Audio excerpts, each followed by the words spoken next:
Samantala, ngayong pumasok na ang Burr Months, mas pinalakas pa ng pulisya ang operasyon ito laban sa krimen.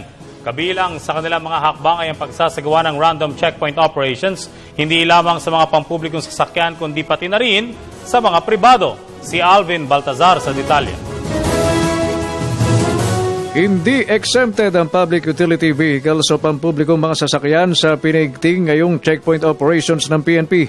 Sa harap ito ng mas maraming napa-flag down na mga nakamotorsiklo sa iba't ibang mga checkpoint na nakakalat sa Metro Manila na preemptive measure kontra riding in tandem criminals. Ayon kay NCRPO Chief Police Director Carmelo Valmoria, hindi lang PUVs ang subject ng random checkpoint kundi pati na rin ang mga pribadong behikulo. Na meron ng incident na yung perpetrators ay sumasakay ng kotse. So, yun, tinitingnan rin natin. Hindi lang tayo nag-inspect sa mga motorcycles, nag-at-random check rin tayo sa mga public utility vehicles, saka yung mga vehicles po. Pero hindi magtatapos sa gayong pamamaraan ang estilo ng PNP laban sa mga kawatan na lantaran na ring ng bibiktima sa mga sumasakay sa jeep.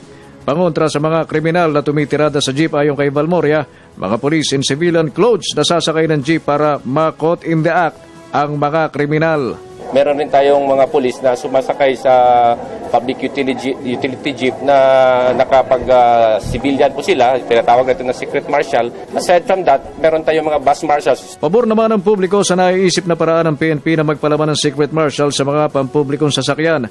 Sobra na raw kasi ang lakas ng loob ng mga kriminal na wala ng pinipiling oras at pumapatay pa sa mga biktima nilang nanlalaban. Pati ang mga inilatag na checkpoint approve sa mamamayan dahil sa ganitong paraan ay sumisikip ang galaw ng mga kawatan. Kumpara sa akin, pabor ako doon kasi para sa safety rin ng mga pasahero yun eh.